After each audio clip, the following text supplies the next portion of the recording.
Hello Year 12 and Year 13 and welcome to this week's virtual assembly.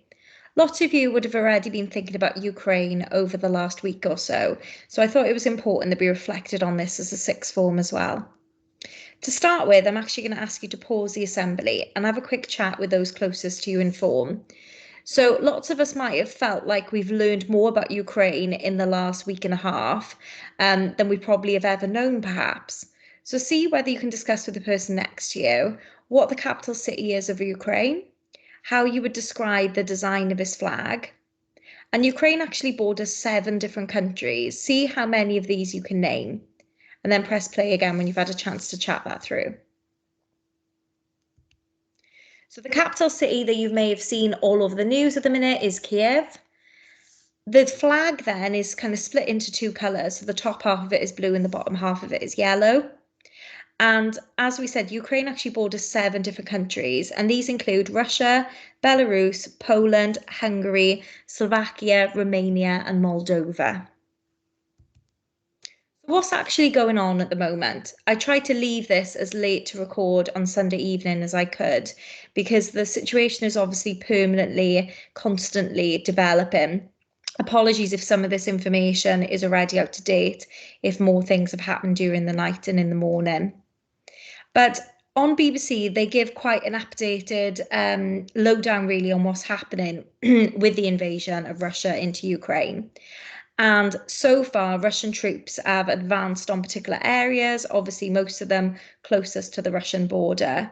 And this little map here on the left is quite clear, actually, in showing which areas are currently under Russian military control, in which areas the Russian military is currently advancing, and then which areas for the moment are kind of clear.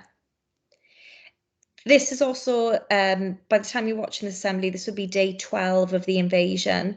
And more recently, a ceasefire was agreed between Russia and Ukraine. However, unfortunately, Russia has broken this ceasefire for the second day on Sunday, perhaps the third day on Monday, sorry. So there are various different things that are going on, and this is constantly being updated over all the news channels. So more recently, on Sunday, it was being reported that Russia was attacking schools and hospitals in Ukraine, and the UN was saying that more than 1.5 million people have now fled Ukraine since Russia invaded on the 24th of February.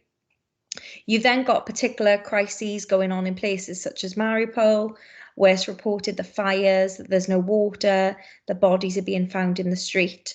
And they're managing to speak to particular residents as well and gain first-hand reports and accounts of what is happening in these cities. More widely then, in Russia, we are having it reported that there are protests going on. So there is a resistance from some of the Russian people, and thousands of people are being detained in Russia as a result of this.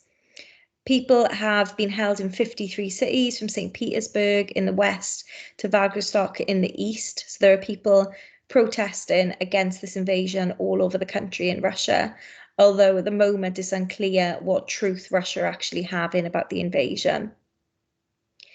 And we're starting to hear lots of different bits really about how the rest of the world are trying to respond to this invasion. One of the most recent things that popped up on the BBC News website was that the UK had granted 50 Ukrainian refugees visas so far. And the Home Secretary says she's surging capacity as about 1% of 5,500 applications are granted at the moment, which obviously is a very low number. Now, in the meantime, lots of Ukrainians have already fled and are continuing to flee.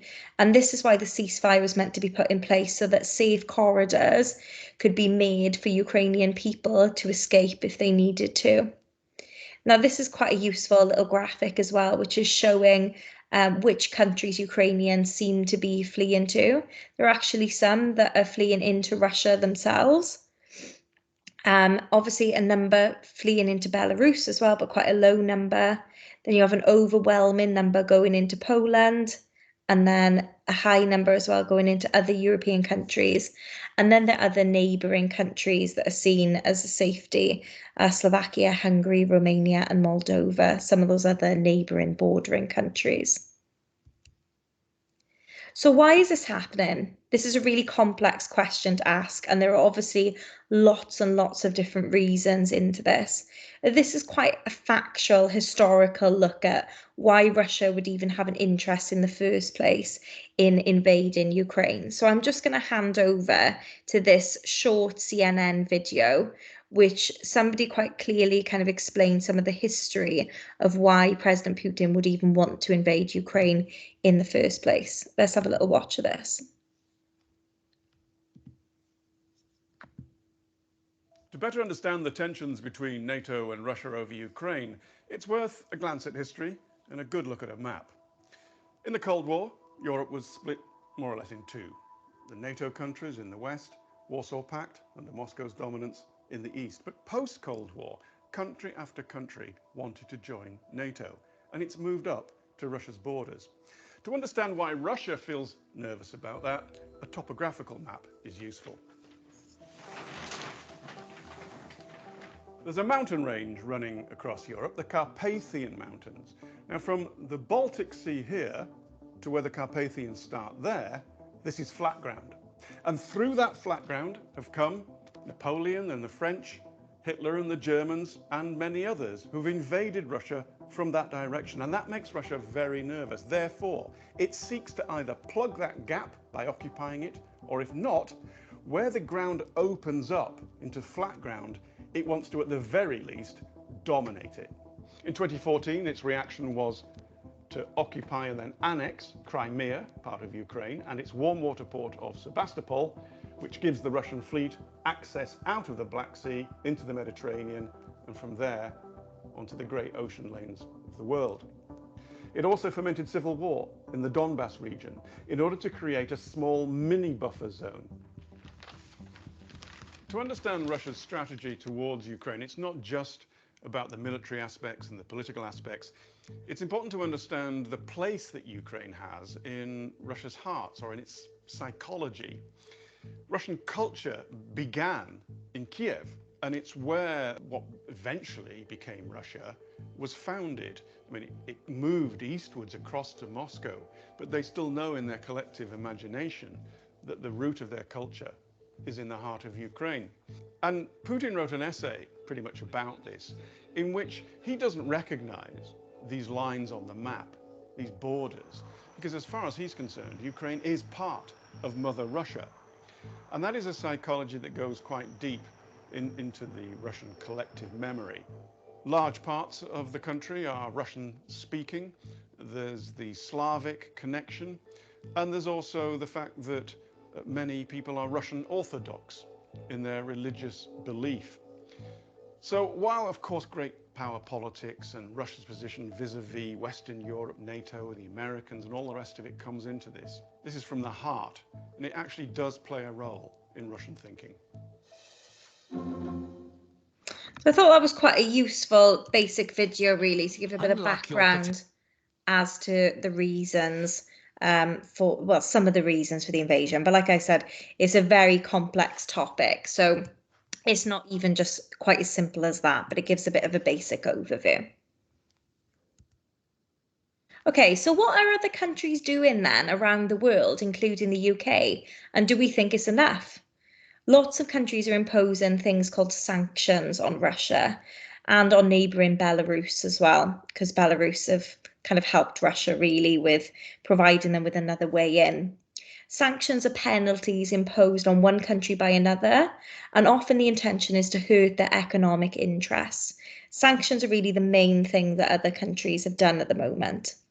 So Western countries have, for example, frozen the assets of Russian central bank. This very much then affects Russia's economy and hurts the whole country's economy. They've also then frozen the assets of President Putin and Foreign Minister Lavrov. So personal sanctions on particular individuals then that are linked with the key moves. And these have been done by the US, the UK, the EU and Canada. These two individuals also have a travel ban placed on them by these countries as well. Western countries have also curbed products that can be sent out to Russia, therefore limiting their supplies. And Russian flights have been banned from all US, UK, EU, and Canada airspace as well. Now, before we return back to the idea of Ukraine and for you to reflect with your form at the end of this assembly, I just want to make you aware of just a few notices that are coming up. So this Tuesday on the 8th of March, Dr. O's arranged at 5 p.m. a talk on biomedical science with the University of Reading. So if you're interested in any kind of scientific degrees pursuing after sixth form, then please come along to this. Also this Thursday at 5 p.m. again, we're going to have a really interesting talk on politics and international relations. So anybody that's taking humanities subjects at the moment should definitely be coming along to this other talk by the University of Reading on Thursday. And also next Wednesday on the 16th of March, again at 5 p.m, there's going to be a fantastic talk put on by Bath Spa University on how to study effectively. We encourage all sixth formers to come to this, especially since this will be your first real go at exams in quite a while, or maybe ever. And your study skills are going to be crucial over the next few months. So everybody needs to be coming along to this, especially anybody that's worried about how to prepare and revise for the exams. Now, apart from that, I'd like you to spend the rest of this Monday session really reflecting with your form about your knowledge of what's going on in Ukraine and what you think about it as well, and sharing your ideas. I think maybe the most interesting thing to think about from our point of view is what the other countries, including the UK, are actually doing at the moment and whether we think that is enough. You might want to consider with your form things such as the sanctions that have been placed on Russia and Belarus to this point and whether any future sanctions are going to be imposed. You may want to think about the political speech that's been going on in various conferences of NATO, the UN, and obviously UK political speeches as well. You might want to think about the role that journalism is playing in reporting on the ground in Ukraine, in Russia, and then reporting back to their own countries.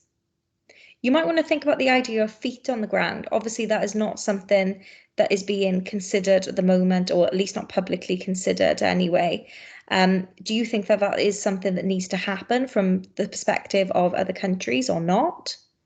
And lastly, then, humanitarian aid. We're aware that obviously lots of people in Ukraine are being cut off from essential services like water and electricity and so on, and that food supplies and things such as that are going to become more scarce. And then you've also got obviously the humanitarian crisis of millions or thousands of people fleeing from the country and perhaps having nowhere to go. So what do you think of any humanitarian aid that is being put on by countries at the moment? And what else do you think we should be doing about that? I want to leave it over to you now for the rest of this session to discuss these matters. Share your ideas and entertain what other people think as well. Be open to other people's ideas. And apart from that, have a great rest of the week.